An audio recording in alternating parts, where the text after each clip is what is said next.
Hello all, welcome to the channel. I hope you all are safe. आज का video उन सभी लोगों के लिए है जो आने वाले दिनों में इंटरनेशनल ट्रैवल करने जा रहे हैं।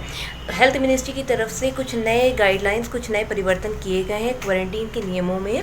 और जिन भी लोगों को आने वाले दिनों में इंस्टीट्यूशनल क्वारंटीन नहीं चाहिए और होम क्वारंटीन के लिए प्रेफरेंस है, वो इस वीडियो को एंड तक देखें। किस तरीके से वो होम क्वारंटीन ऑप्ट कर सकते हैं विद अ जेन्युइन रीज़न। जो भी प्रोसेस पहले चल रहा था कि मैनुअल आप लोगों को हर चीज़ सबमिट करनी होगी, अभी एग्जामिशंस करने के लिए सारी चीज़ें ऑनलाइन कर दी गई हैं। तो आप अगर ट्रैवल करने जा रहे हैं और आपको किसी भी तरीके की जानकारी चाहिए कि किस तरीके का एयर इंडिया का फूड है, किस तरीके से एयर इंडिया का ट्रैवल होने वाला है, तो आप हमारे डिस्क्रिप्शन बॉक्स में दिए गए सभी ट्रैवल रिलेटेड लिंक को देख सकते हैं ताकि आपको कुछ इन्फॉर्मेशन मिल सके। और अगर आपको ये वीडियो और बाकी कोई भी वीडियो फ्रूटफुल लगे हों तो आप प्लीज़ वीडियोस को लाइक कर दीजिए एंड चैनल को सब्सक्राइब कर दीजिए ताकि आने वाले जितने भी अपडेट्स हैं वो आपको मिलते रहें हमेशा। चलिए ज़्यादा देर नहीं करते हैं और वीडियो को शुरू करते हैं। एक और चीज़, जिस तरीके से आपके लिए ये वीडियो मददगार होंगे, आप अगर किसी के साथ शेयर करेंगे तो हो सकता है किसी और के लिए भी ये बहुत ही ज़्यादा हेल्पफुल हो। तो प्लीज़ शेयर करना वीडियो को ना भूलें। Thank you. जैसे कि आप लोग देख सकते हैं कि government of India, ministry of health and family welfare की तरफ से ये गाइडलाइंस जारी की गई हैं। इन गाइडलाइंस में इंपॉर्टेंट पॉइंट जो देखने वाले हैं कि आपको ट्रैवल प्लान करने से पहले किन किन बातों का ध्यान रखना है। तो सबसे पहला पॉइंट उन्होंने बोला है कि जैसे सेल्फ डिक्लेरेशन फॉर्म आपको एटलीस्ट 72 आवर्स बिफोर, आपको उससे 70 मिनिमम कम से कम 72 घंटे पहले आपको सेल्फ डिक्लेरेशन फॉर्म को सबमिट कर देना है इस पोर्टल पे www.newdelhi.airport.in पे। तो मैं आपको ये सारी चीज़ें पूरा एक्सप्लेन करके दिखाऊंगी कि किस तरीके से आपको कहाँ से सबमिट करना है, कहाँ जाना है, किस तरीके से वेबसाइट का यूज़ करना है। उसके बाद सेकेंडरी चीज़ इन्होंने बताई है कि ट्रैवल प्लान करने से पहले आपको क्या ध्यान रखना है कि आपको 14 डेज़ का मैंडेटरी क्वारंटीन है, तो वो आपको अंडरटेकिंग फॉर्म भी सबमिट करना है। बट कुछ कंपेलिंग केसेस होंगे जैसे कि ह्यूमन डिस्ट्रेस हो सकता है, जिनमें pregnancy, death in the family, serious illness, कुछ एक्सेप्शंस दिए हैं उन्होंने। तो उनके उसमें होम क्वारंटीन को परमिट किया जा सकता है 14 डेज़ के लिए। तो इसके अलावा जो इन्होंने फोर्थ पॉइंट बताया है कि अगर ये एग्जामिशन जिनको भी चाहिए उनको ऑनलाइन पोर्टल पे मिनिमम 72 आवर्स आपको बोर्डिंग से पहले ये देना ही है, ये फॉर्म आपको फिल करना है। उसके बेसिस पे, गवर्नमेंट डिसीजन के बेसिस पे ऑनलाइन आपको रिप्लाई मिल जाएगा वेदर आपका ये अप्रूव है या नहीं अप्रूव है। तो इसे एक अच्छी चीज़ ये हो गई कि जो मैनुअल हमें लाइन में लगना पड़ता था शायद ये कम हो जाएगा और हमें उतना ज़्यादा डिफ़िकल्ट नहीं हो पाएगा। देन एक और चीज़ बहुत इंपॉर्टेंट है, जो लोग पहले से ही कोविड टेस्ट करा के आ रहे हैं 96 आवर्स, इसको ध्यान रखें कि 96 hours prior to undertaking the journey, उससे आपको 96 घंटे पहले आपने अगर PCR टेस्ट कराया, RT-PCR, तो आप वो रिपोर्ट भी उसको ऑनलाइन दे सकते हैं। गवर्नमेंट ऑफिशियल्स उसका निर्णय आपको ऑनलाइन ही बता देंगे कि वेदर वो अप्रूव है कि नहीं है। नेक्स्ट आता है कि आपको बोर्डिंग से पहले किन बातों का ध्यान रखना है। तो बोर्डिंग से पहले आपको सोशल डिस्टेंसिंग का ध्यान रखना है, आपको आरोग्य सेतु ऐप में मोबाइल में डिवाइस कर लेना है। और जिन भी लोगों के पास इंडिया का नंबर नहीं है तो वो लैंडिंग के बाद सिम ले करके आरोग्य सेतु ऐप को इंस्टॉल कर सकते हैं। ये बहुत ही फ्रूटफुल है, मैं भी रिकमेंड करूँगी कि आप सभी इसको करें, इसे डाउनलोड करें। तो ये एक एडवाइस है बट आप लोग करेंगे तो आपका बेनिफिट है इसमें। At the time of boarding, third point में उन्होंने बताया है कि आप कोई भी जो ट्रैवलर होना चाहिए वो एसिम्प्टोमेटिक होना चाहिए और थर्मल स्क्रीनिंग में उसको कोई भी किसी भी तरीके के सिम्टम्स नहीं शो होने चाहिए। फोर्थ पॉइंट, तो ये मैं आपको केवल मेन पॉइंट बताती हूँ। जो पहले जो चेंजेस किए गए तो जो इंपॉर्टेंट पॉइंट थे वो मैंने आपको बता दिया कि आपको ट्रैवल प्लान करने से पहले ऑनलाइन कौन कौन से फॉर्म सबमिट करने हैं।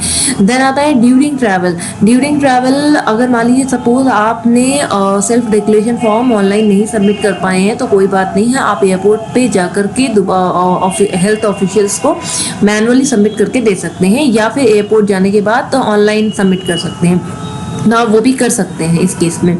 और बाकी ड्यूरिंग ट्रैवल आपको हाइजीन वगैरह का ध्यान रखना है और सोशल डिस्टेंसिंग का फॉलो करना है और ये सब चीज़ें दे रखी है। ऑन अराइवल आपको कौन कौन सी चीज़ों का ध्यान रखना है, तो वो उन्होंने बताया है कि आपको सोशल डिस्टेंसिंग फॉलो करनी है। थर्मल स्क्रीनिंग में आपको जो भी फॉर्म है, सेल्फ डिक्लेरेशन फॉर्म वगैरह है, वो आपको दिखाने हैं ऑफिशियल्स वगैरह को। तो आप अगर मान लीजिए आपको फीवर वगैरह आ जाता है, उस दौरान में आप सिम्टोमेटिक हो जाते हैं, तो आपको अलग बिल्कुल आइसोलेट कर दिया जाएगा। तो ये सारी चीज़ें इन्होंने इसमें बताई गई। तो ये सारी चीज़ें पहले भी थी, वो अभी भी फॉलो की जा रही है। तो क्या बदलाव किया गया है, तो ये वीडियो उस चीज़ के बारे में है, तो ये आप गो थ्रू हो सकते हैं। तो चलिए देखते हैं कि कैसे आपको फॉर्म को भरना है। तो यहाँ पे आप जाइए newdelhieairport.in, आपने वहाँ पे क्लिक करेंगे तो सबसे पहले आप देखेंगे यहाँ पे एयर सुविधा का लिंक आ रहा है। एयर सुविधा में 3 ऑप्शन आपके पास आ रहे हैं, track application status, fill self reporting form, apply for exemptions. तो सबसे पहले हम जाते हैं अप्लाई फॉर एग्जेम्पशंस पे। जब अप्लाई फॉर एग्जेम्पशंस पे हम जैसे ही जाते हैं तो पैसेंजर्स एडवाइजरी आ रही है। वो कह रहा है कि as per the state rules of Karnataka, Kerala and Odisha, all asymptomatic passengers will undergo home quarantine. तो यहाँ पे किसी तरीके का इंस्टीट्यूशनल क्वारंटीन नहीं है। All asymptomatic passengers having the first airport of entry located in these states have to undergo 14 days mandatory home quarantine, hence the exemption is not required.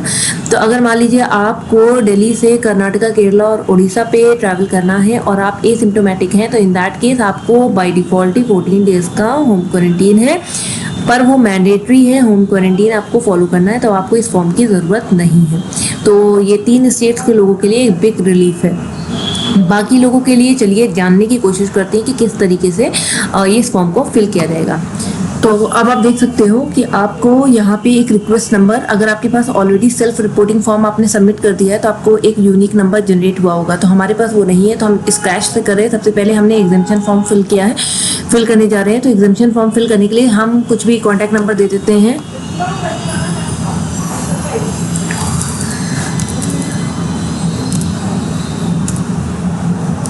तो मैंने ऐसे ही कोई नंबर दे दिया है, ऐसे ही कुछ पासपोर्ट नंबर भी मैंने दे दिया है, ऐसे ही कुछ फ्लाइट नंबर भी मैं दे रही हूँ और मैं नेक्स्ट कर रही हूँ। तो जब आप अपनी प्रॉपर डिटेल दीजिए, आपकी डिटेल क्योंकि आप ट्रैवल कर रहे हैं तो ये मैं आपको समझाने के लिए कर रही हूँ। तो यहाँ आपको अपना फुल नेम देना है, डेट ऑफ बर्थ देनी, जेंडर देनी, कॉन्टैक्ट नंबर देनी, ईमेल आईडी, पासपोर्ट। तो ये सब आपको पता ही होगा। यहाँ पे आपको पासपोर्ट की कॉपी जमा करनी है, तो अपलोड कर देनी है पासपोर्ट की कॉपी। देन आता है आपका एंट्री पॉइंट क्या है, फर्स्ट एयरपोर्ट एंट्री स्टेट कौन सा है, फाइनल डेस्टिनेशन क्या है और उसका स्टेट कौन सा है फाइनल डेस्टिनेशन का। तो ये मैं आपको इसलिए जल्दी बता रही हूँ क्योंकि ये तो आप अपनी डिटेल्स है जिसे आप फिल कर सकते हैं। The important point here is ये एग्जामिशन फॉर्म में एग्जामिशन कैटेगरी एक ऑप्शन है।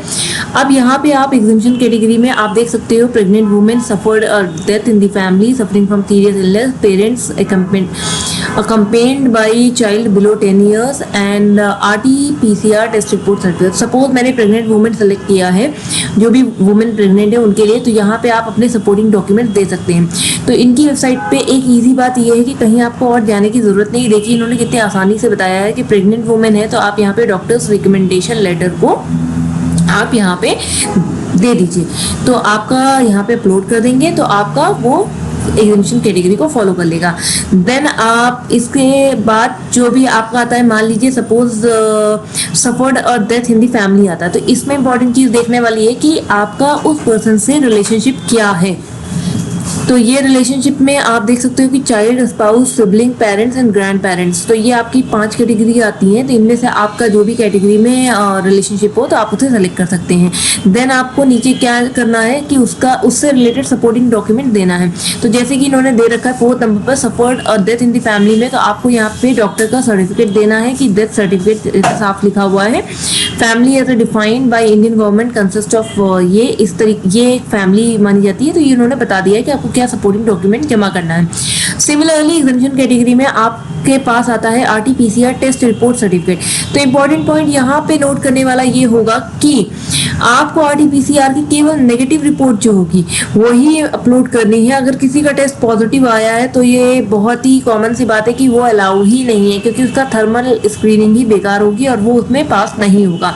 तो आपको या तो कॉपी ऑफ RT-PCR की टेस्ट अपलोड करनी है या RT-PCR की रिपोर्ट, नेगेटिव रिपोर्ट आपको अपलोड करनी है। तो आप जब ये सारी डिटेल्स दे देंगे, एग्जामिशन कैटेगरी को सिलेक्ट कर लेंगे, तो सपोज आप सिंगल नहीं है, आपके साथ को पैसेंजर्स भी ट्रैवल कर रहे हैं, तो आप इसको नंबर 2, 3, 4, 5 जितने भी आपके साथ पैसेंजर्स हैं, तो मान लीजिए सपोज मैं इसको 2 पैसेंजर लेके चल रही हूँ, तो यहाँ पे आपको को पैसेंजर्स की डिटेल्स देनी है। तो पैसेंजर्स की डिटेल देने के बाद आप यहाँ पे अपने पैसेंजर का नाम दे सकते हैं, उनका gender, contact number, date of birth, email ID ये, और उसके बाद पासपोर्ट नंबर देने के बाद पासपोर्ट की कॉपी को यहाँ पे अपलोड करना है आपको। जब आप इतनी सब कुछ कर चुके होंगे, आपके साथ जितने भी को पैसेंजर्स हैं उनकी सबकी डिटेल्स मांगी जाएगी, उनके सबके पासपोर्ट की कॉपी जमा होगी। अब आता है कि यहाँ पे जब ये तब तक सबमिट नहीं होगा जब तक कि द इंफॉर्मेशन प्रोवाइडेड है कि आप ये डिक्लेयर ये कंसेंट नहीं देते हैं कि हमारे द्वारा प्रोवाइड की गई जितनी भी इंफॉर्मेशन है वो बिल्कुल ट्रू है।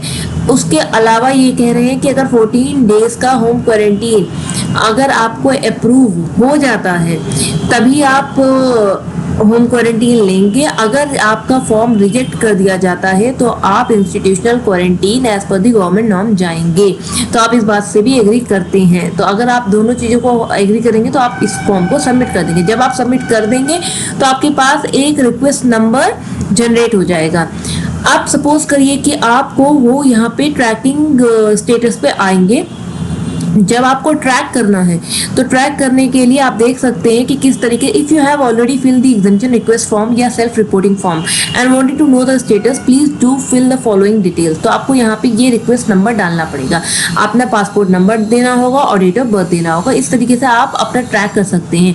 तो आपको कोशिश करनी है जब भी आप एग्जामिशन फॉर्म फिल कर रहे हों तो आप 72 आवर्स बिफोर करें या फिर उससे और पहले कर ले तो अच्छा रहेगा। बट अगर आपको RT-PC की रिपोर्ट जमा करनी है तो आपको 96 आवर्स पहले करना ही होगा, ये मैंडेटरी है। तो इन चीज़ों का ध्यान रखें। अब मान लीजिए आपको सेल्फ रिपोर्टिंग फॉर्म भी फिल करना है, तो सेल्फ रिपोर्टिंग फॉर्म फिल करने के लिए अगर आपने पहले एग्जामिशन फॉर्म भरा है तो आपके पास जो रिक्वेस्ट नंबर है तो आप उसी का यूज़ कर सकते हैं। तो यहाँ पे आप वो रिक्वेस्ट नंबर डालिए, कॉन्टैक्ट नंबर डालिए, पासपोर्ट नंबर डालिए। तो ये भी बिल्कुल वैसे ही आपको फिल करना है। नेक्स्ट करेंगे तो और डिटेल्स आपकी आ जाएगी। जैसे ही आप नेक्स्ट करेंगे तो आपकी और डिटेल्स आ जाएगी। सपोज मैंने यहाँ पे कॉन्टैक्ट नंबर में 1 2 3 4 5 6 7 8 9 ले लिया है एंड देन पासपोर्ट नंबर मैंने कोई ऐसी ले लिया। ये जस्ट फॉर अ ट्रायल है आप लोगों को बताने के लिए। तो मैंने नेक्स्ट कर दिया। जब मैंने नेक्स्ट किया तो इसमें आप देख सकते हो कि PNR नंबर, नेशनैलिटी आपसे पूछ रहा है कि आप कहाँ के निवासी हो, कहाँ की आपकी सिटीजनशिप है। तो आपको यहाँ पे पासपोर्ट की कॉपी देनी है। डेट ऑफ अराइवल क्या है आपकी, कंट्री ऑफ ओरिजिन क्या है आपकी, सिटी ऑफ ओरिजिन क्या है, फर्स्ट एयरपोर्ट ऑफ एंट्री क्या है। तो आपको ये सारी डिटेल्स आपको फिल करनी पड़ेंगी। तो एक बार आप फिल कर लेंगे तब आपसे पूछा जाएगा कि are you experiencing any of the following symptom, fever, cough, respiratory distress. तो आपको यहाँ पे देना है नो नो नो अगर आप नहीं कर रहे हैं। अगर आप कर रहे हैं तो yes. Are you suffering from, आपको इनमें से कोई प्रॉब्लम है तो आपको वो भी सेलेक्ट करना पड़ेगा। Details of the cities, countries, तो आपने लास्ट 14 दिनों में कौन कौन सी कंट्री को विजिट किया है तो उसकी डिटेल्स, सिटीज कौन कौन सी, और फिर आपको यहाँ पे नंबर ऑफ ट्रैवल फिर से आ जाए, सॉरी नंबर ऑफ पैसेंजर्स फिर से आ जाता है पूछ के। तो आपको वो सारी डिटेल्स देनी पड़ेगी। फिर आपको ये फॉर्म सबमिट कर देना है। Once you agree all these terms and conditions, तो आपको सबमिट कर देना है। तो इस तरीके से आपका ये भी फॉर्म सबमिट हो जाएगा। तो इस तरीके से ये आप देख सकते हैं कि ये बहुत ही आसान तरीका है। अभी मैनुअल वर्क को कितना ही इन्होंने कट शॉर्ट कर दिया है। अगर आप ऑनलाइन से ही अप्रूवल ले लेते हैं तो आपको जस्ट जाना है एयरपोर्ट पे और अपने मोबाइल से उनको वो कंसेंट फॉर्म दिखा देना है कि यस आपके पास अप्रूव्ड होम क्वारंटीन है, आप जा सकते हैं डायरेक्टली। तो आपको इतना ज़्यादा सफ़र नहीं करना पड़ेगा। तो ये एक बहुत ही बेनिफिशियल चीज़ है। ये मैं गारंटी तो नहीं ले सकती हूँ कि कैसे ये बेनिफिट होगा, बट जहाँ तक मुझे लग रहा है कि इससे काफ़ी ज़्यादा बेनिफिट होगा। तो अगर आपको ये वीडियो वाकई में अच्छा लगा है तो आप प्लीज़ इस वीडियो को लाइक करें और लोगों के साथ शेयर करें ताकि उन्हें भी इस चीज़ों के बारे में पता चले और जो वो सफ़र करने से बच सकते हैं। Thank you so much for watching. Stay safe.